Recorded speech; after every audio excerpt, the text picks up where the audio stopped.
Morning po, happy Thanksgiving sa Canada and happy working naman sa akin.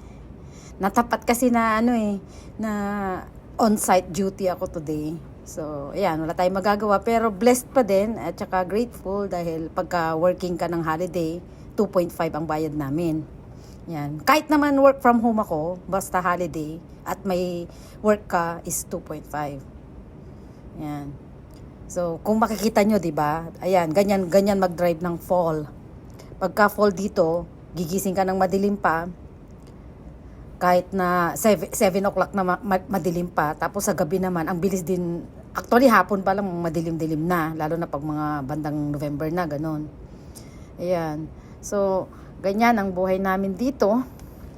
Pero, gaya ng sabi ko nga, grateful pa din dahil may trabaho tayo na marangal at may kahit papaano kahit na hindi naman talaga madali, kahit papaano okay naman na nabubuhay naman, nakakaraos naman. So, ayan, para hindi ako mabore sa kanina nagdadadakdak ako kaya lang mas nanaisin ko na lang mag voice over kasi parang mas okay siya kaysa yung kanina kasi ang ingay ng background ko tsaka medyo mahina yung voice ko kaya ulitin ko na lang sa voice over. Ang dami kasing nagtatanong sa akin kung paano daw ako nakarating dito. Kung tutusin naman kasi, hindi na tanong yun. Kasi, para sa akin kasi, kung gusto mo talaga na may gusto kang gawin sa buhay, parang lahat naman may paraan, di ba? Kumbaga, if there's a will, sabi nga nila, there's a way. Parang ganon. So, para sa akin, hindi talaga yun talaga plinano. Wala talaga akong kaplano-plano kung paano ako napunta dito. Kasi at that time, ang plano ko is to settle down na sa Pilipinas. Pero medyo bata-bata pa ako ng konti that time . Kaya lang, sabi nung kapatid ko na isa, na nasa US, ang bata mo pa, ganyan-ganyan. Tapos mayroon namang yung mga friends ko, nag-meet kami at some point sa Singapore, permanent resident kasi ako sa Singapore before.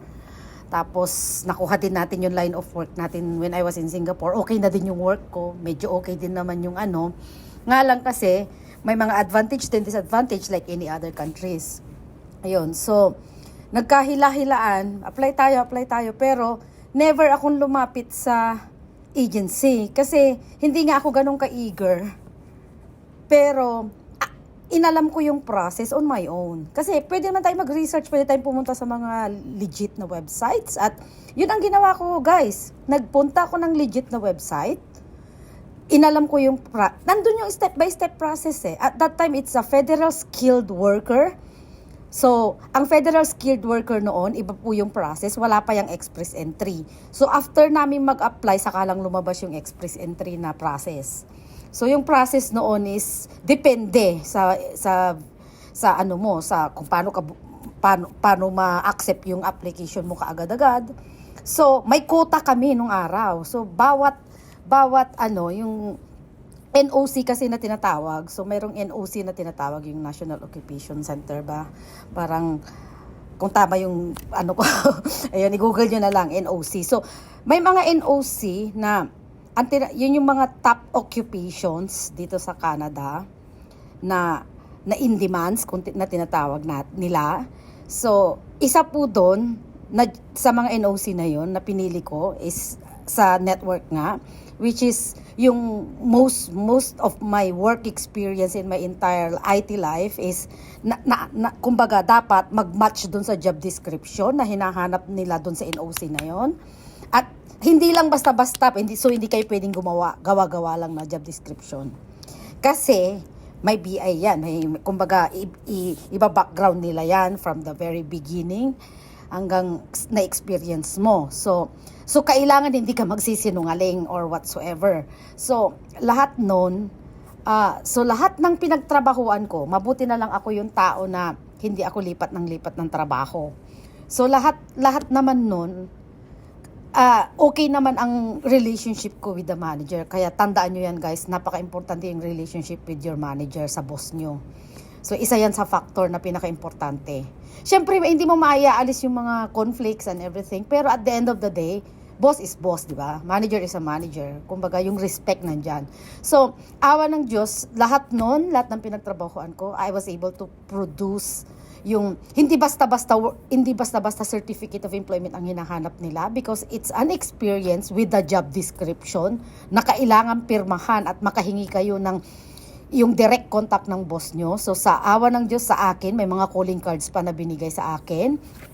Tapos talagang very willing yung mga naging managers ko na natulungan ako with the job description talaga.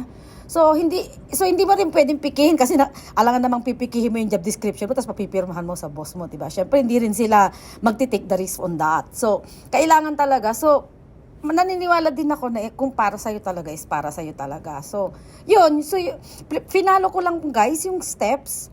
So produce ko yon. Tapos kailangan mo ng yung tinatawag nilang educational Canadian equivalency na ng degree mo. Tapos awa ng Diyos kahit na hindi na credit yung buong 4 years, degree siya.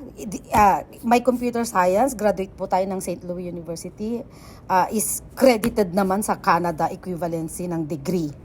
Although 3 years I guess. Pero ngayon kasi lately nung nagpa-evaluate ako 4 years na siya.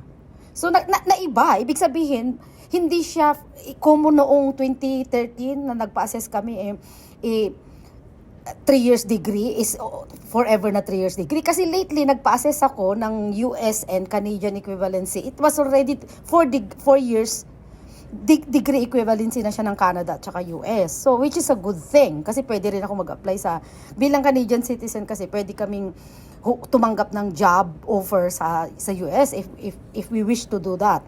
So, kumbaga meron tayong opportunity na gawin yon. So, yun yung pinakamatagal kasi. So, yun. Tas, hindi rin kayo pwedeng magpadala ng direkta ng inyong educational like yung mga gawa-gawang ng diploma, gawa-gawang transcript, no. Kasi hindi kayo makakalusot dyan. Kasi yung mismong agency na mag-i-evaluate ng ano nyo dito sa Canada, like kasi ako West Canada ako, World Educational Services, direkta silang kukontak sa eskwelahan nyo. Kaya hindi kayo makakalusot gaya ng maraming rec to graduate. Kung makalusot man kayo, cross your fingers. Kaya wag nyo gagawin yun kasi may karma lahat ng bagay. So, to make it short, finalo ko lang po yung process. Ang due date ng aming, so, kumbaga limited, kung kuta, limited lang yung NOC na yon. As in worldwide yon.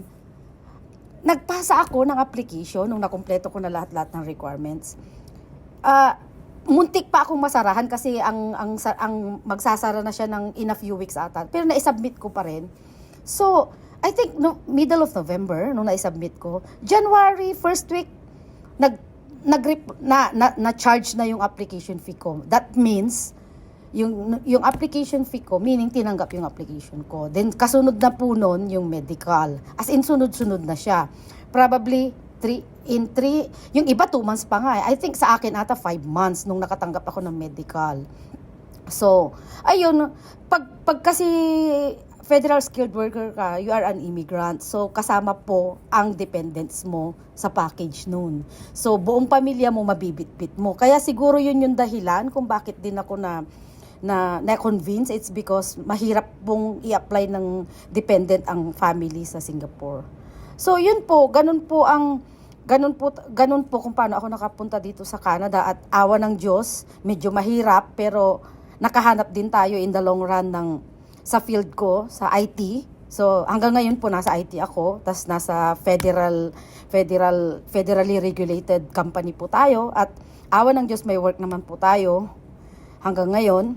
Pero hindi talaga madali, walang madali sa ibang bansa kahit saan. So, I would still prefer going back to my country in the long run.